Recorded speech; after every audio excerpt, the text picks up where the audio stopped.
రంగంపేట మండలంలో పలు అభివృద్ధి పనులకు ఎమ్మెల్యే నల్లమిల్లి రామకృష్ణారెడ్డి ప్రారంభోత్సవం శంకుస్థాపనలు చేశారు. ఈ సందర్భంగా ఎమ్మెల్యే మాట్లాడుతూ రాష్ట్రంలో ఉన్న ప్రతి గ్రామాన్ని అభివృద్ధి లక్ష్యంగా కూటమి ప్రభుత్వం పనిచేస్తుందని అన్నారు. అభివృద్ధి పనుల్లో భాగంగా రంగంపేట ప్రాథమిక ఆరోగ్య కేంద్రంలో 60 లక్షల రూపాయలతో నిర్మించిన బ్లాక్ పబ్లిక్ హెల్త్ యూనిట్ 6 పడకల యూనిట్ భవనాన్ని ప్రారంభించారు. 80 లక్షలతో నిర్మించిన 8 సీసీ రోడ్లను, దొడ్డిగుట్ట గ్రామంలో 20 లక్షల రూపాయలతో సీసీ రోడ్డు నిర్మాణానికి శంకుస్థాపన చేశారు. 80 లక్షలతో నిర్మించిన 8 సీసీ రోడ్లను ప్రారంభించారు. దొడ్డిగుంట గ్రామంలో 20 లక్షల రూపాయలతో సీసీ రోడ్డు నిర్మాణానికి శంకుస్థాపన, సుభద్రంపేటలో 10 లక్షల రూపాయలతో సీసీ రోడ్డు నిర్మాణానికి శంకుస్థాపన, ముకుందవరం గ్రామంలో 20 లక్షల రూపాయలతో నిర్మించిన 2 సీసీ రోడ్లను ప్రారంభోత్సవం చేశారు. జి దొంతమూరులో 19 లక్షల రూపాయలతో నిర్మించిన 2 సీసీ రోడ్లను ప్రారంభోత్సవం, జి దొంతమూరు శివారు బాలవరం గ్రామంలో 9 లక్షల రూపాయలతో నిర్మించిన సీసీ రోడ్డును ఎమ్మెల్యే నల్లమిల్లి రామకృష్ణారెడ్డి ప్రారంభించారు. ఈ కార్యక్రమంలో టీడీపీ జిల్లా ప్రధాన కార్యదర్శి ఆళ్ల గోవిందు, టీడీపీ మండల అధ్యక్షులు వెలుగుబంటి సత్యబాబు, బీజేపీ పార్టీ మండల అధ్యక్షులు ఎం సాయిరాం, జనసేన పార్టీ మండలం అధ్యక్షులు గిరిజాల సత్యబాబు, రాష్ట్ర లీగల్ సెల్ కార్యదర్శి Neelapala Trimurthulu, ZP co-option member Lanka Chandranna, ZPTC Pepakayala Rambabu, MPTC Uddandrapu Srinivasarao, DCMS మాజీ చైర్మన్ పోతుల వెంకట్రాజు, బీజేపీ నాయకులు కొండేపూడి నాని, జనసేన పార్టీ నాయకులు కొండయ్య, మద్దిపూడి సత్యబాబు, మాజీ market vice chairman Adabala Venkatrao, Achanta Venkatesh, Rangampeta గ్రామ సర్పంచ్ బలిరెడ్డి లక్ష్మీ దుర్గారావు తదితరులు పాల్గొన్నారు. ఆంధ్రప్రదేశ్ రాష్ట్రంలో కూటమి ప్రభుత్వం ఏర్పడి మంత్రివర్గం ప్రమాణ స్వీకారం చేసి సంవత్సరం అవుతున్న నేపథ్యంలో ఈరోజు రాష్ట్ర వ్యాప్తంగా అన్ని గ్రామాల్లో అభివృద్ధి కార్యక్రమాలు ప్రారంభోత్సవాలు, శంకుస్థాపన కార్యక్రమం ప్రభుత్వ ఆదేశాల మేరకు నిర్వహించడం జరుగుతూ ఉంది.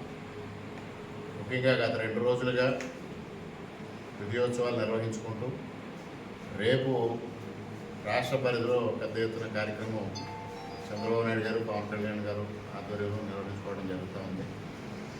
మరి కూటమి ప్రభుత్వం వచ్చిన తర్వాత అభివృద్ధిని, సంక్షేమాన్ని మేళవించి సుపరిపాలన ధ్యేయంగా ముందుకు వెళ్ళడం జరుగుతూ ఉంది. ఇప్పటికే ఈ నియోజకవర్గంలో దాదాపుగా 95 కోట్ల రూపాయలు అభివృద్ధి కార్యక్రమాలు నిర్వహించాం.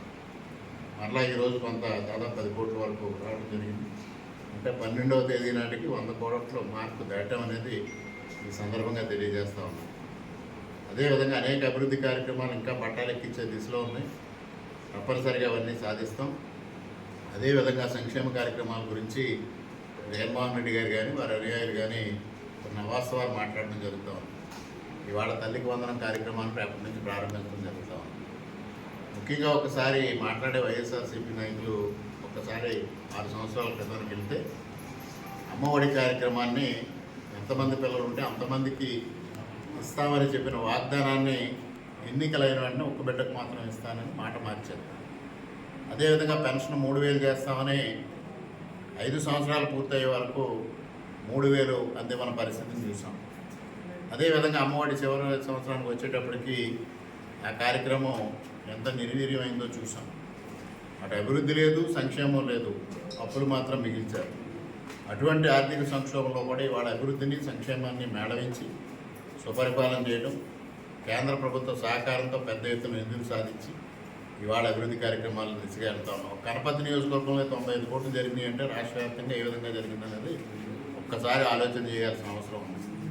ఇప్పటికైనా జగన్మోహన్ రెడ్డి గారికి 1.0, 2.0 అనే మాటలు మర్చిపోయి ప్రజలతో ఏ విధంగా మమేకం కావాలి, జరిగిన తప్పిదాలపైన ఆత్మవిమర్శ ఏ విధంగా చేసుకోవాలి, దాన్ని ఏ విధంగా సరిదిద్దుకోవాలి అనే ఆలోచనతో ముందుకు వెళ్తాం సముచితంగా ఉంటుందని చెప్పుకుంటూ మరొక మారు అందరికీ ఏడాది పూర్తవుతున్న సందర్భంగా హృదయపూర్వకంగా శుభాకాంక్షలు తెలియజేసుకుంటూ ఈ ఎన్నికల్లో అత్యధిక శాతం ఓట్లు ఇచ్చి 94% రేటుతో గెలిపించడమే కాకుండా ఈ సంవత్సర కాలంగా అండదండలు అందించి సుపరిపాలన అందించడంలో భాగస్వాములైన ప్రజానీకానికి అందరికీ హృదయపూర్వకంగా కృతజ్ఞతలు తెలియజేసుకుంటూ ఉన్నాను.